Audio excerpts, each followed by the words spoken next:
Kalau Tuhan masih bisa disamakan dengan ciptaannya, apalagi dinama-namai, apalagi sudah tahu kesukaan dan apa yang dibenci oleh Tuhan, berarti itu bukan Tuhan yang sebenarnya, berarti Tuhan KW.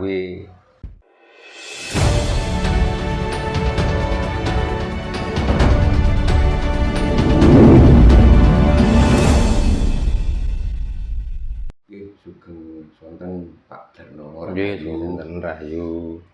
Pun dangu Pak nggih, mboten kepanggih. Nggih. Pripun sehat nggih Pak nggih kabari? Pangestunipun. Nggih, alhamdulillah.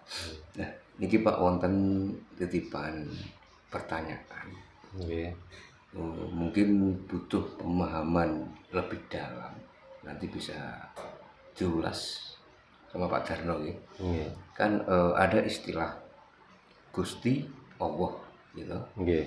Kalau orang Jawa sudah jelas bahwa kalimat Gusti itu kan bagusin ati gitu. Nggih.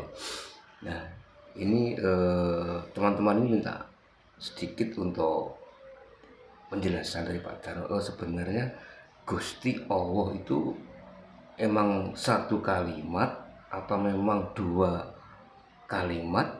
Soalnya kan orang-orang berasumsi bahwa Gusti Allah itu kan satu kata, kan seperti itu Pak. Nggih. Monggo Pak untuk dijelaskan. Nggih, saderengipun sugeng dalu, sugeng pinanggih malih. Nggih, sederek-sederek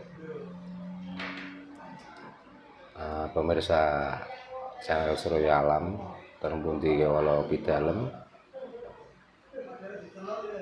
Mugi tansah pinantu ing kararisan kabagian kamulyan kesehatan. Dan salam rahayu, rahayu, rahayu sabuti mati. Rahayu. Nggih, kangge memahamkan tentang Gusti Allah nggih. Nggih. Apakah Gusti Allah niku satu bilangan ataukah dua bilangan? Mergi wonten Gusti, wonten Allah. Nggih. Nggih. Umpami niku diartikan dua nggih sami, nggih saged, diartikan satu nggih saged. Masalahipun ngeten. Gusti niku lek tasik gadah jeneng, berarti piyambake mboten Gusti. Ngoten. Dene. Tapi menawi dipun pahami kanthi lebet atau kan dengan dalam, Gusti Allah itu sudah jelas menunjukkan bahwa kita ada itu karena adanya Bapak dan Ibu. Karena kalau sudah membicarakan tentang Gusti Allah, identik dengan Sang Pencipta. Nah, manusia itu lupa. Dikira setiap penciptaan itu lalu larinya ke Allah. Padahal kita ada itu karena Bapak dan Ibu. Sudah pasti tidak terbantahkan lagi. Karena kalau membicarakan tentang Allah, siapakah yang berani menjadi saksi bahwa Allah itu pencipta? Gitu. Masalahnya ngeten. Ya, masalahnya begini.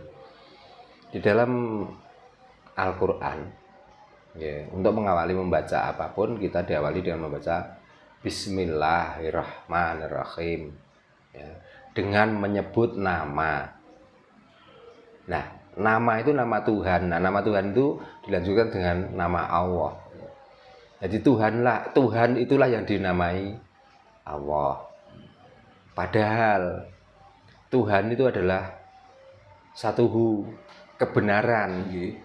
Nah, yang namanya kebenaran itu tidak mungkin sama dengan bentuk fisik atau makhluk.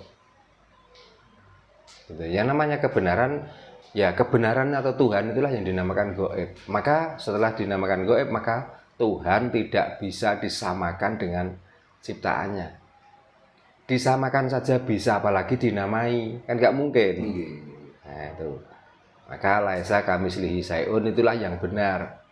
Kalau Tuhan masih bisa disamakan dengan ciptaannya, apalagi dinama-namai, apalagi sudah tahu kesukaan dan apa yang dibenci oleh Tuhan, berarti itu bukan Tuhan yang sebenarnya, berarti Tuhan KW. Itu maknanya.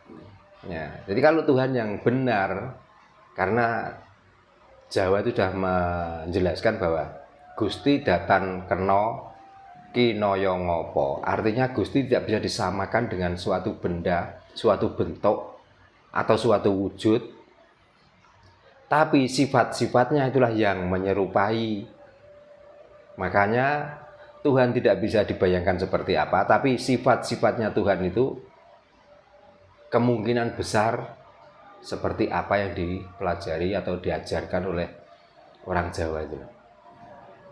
Gitu. Jadi kalau Tuhan itu, apakah Tuhan itu satu, yaitu Gusti?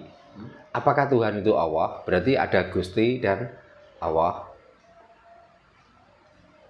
Jadi itu jawabannya seperti gini.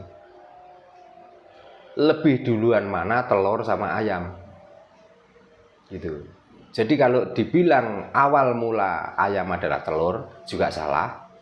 Dibilang telur itu awal mulanya ayam juga salah karena saling berkaitan. Maka begitulah sulitnya untuk memahami tentang ketuhanan. Berarti intinya istilah Gusti dan Allah itu termasuk dua kata. Dua kata ya, bisa dikatakan dua jenis bisa. Ya, dikatakan satu juga bisa, dari satu kesatuan. Karena kalau membicarakan tentang bapak dan ibu tanpa menyatu pun juga nggak akan menjadi pencipta, gitu loh. Tapi setelah itu bisa dipilah yang dari sumber bapak itu apa, yang dari sumber ibu itu apa, baru bisa, baru ketahuan. Berarti adanya kita itu adalah karena adanya bapak dan ibu, dari zat yang masing-masing dimiliki. Dari bapak nanti wujudnya jadi apa, dari ibu wujudnya dari apa, dan itu bisa dites melalui DNA gitu. Sesuai dengan ilmu sains ya, ilmu zaman sekarang, karena semua nggak mungkin semuanya itu sudah bisa diteliti. Makanya kalau bisa itu kita jangan terdogma dengan katanya. Kalau katanya nggak bisa dibuktikan, tiwas ngeluh nanti, tiwas pusing, ya nggak ada ujungnya. Kita percaya itu nggak jelas apa yang kita percayai. Kalau kita nggak percaya, takutnya nanti setelah mati nanti ada begini. Jadi mendingan kita itu mencari yang nyata, yang fakta. Lalu setelah itu bagaimana caranya? Ya kita ngabekti, kita beribadah pada yang kita percaya itu. Caranya seperti apa? Contohnya? Mengabdi dan ibadah itu. Nah kalau kita itu sudah tahu kita ada itu karena bapak dan ibu, ya kita tinggal taat pada bapak dan ibu. Dan kita menghargai, kita menjaga nama bapak, nama ibu. Kita tidak harus menyembah-nyembah orang lain kecuali kita mengabdi atau kita itu mengabdi pada bapak dan ibu itu. Orang lain katakan guru. Apa guru harus disanjung-sanjung? Oke, boleh disanjung-sanjung. Tapi kalau berlebihan, lebih mulia bapak dan ibumu daripada gurumu. Gitu. Wali-wali kita sanjung-sanjung. Oke, karena katanya dia berjasa. Tapi jasanya seperti apa ya nggak tahu loh ya. Wong ini juga cerita. Tetap lebih berjasa bapak dan ibumu. Makanya kalau kepingin bersama, selalu bersama dengan Tuhan, selalu menyatu dengan zat ingkang murweng zat. Satu, hormatilah bapak ibumu. Yang kedua, muliakanlah bapak dan ibumu. Yang ketiga, bahagiakanlah pikir mereka. Nah, tiga hal ini tidak ada yang memberatkan. Menghormati sejelek apapun orang tuamu, karena dialah yang menciptakan kita. Nggak usah membenci orang tua. Memuliakan, ya kalau kita ada, apa kesukaannya orang tua, belikan. Membahagiakan, jangan sekali-kali anak punya masalah itu sampai dilaporkan ke orang tua, sehingga membuat orang tua itu sedih, sehingga orang tua itu membuat orang tua itu ya pokoknya sedih lah, nggak enak. Nah itu caranya.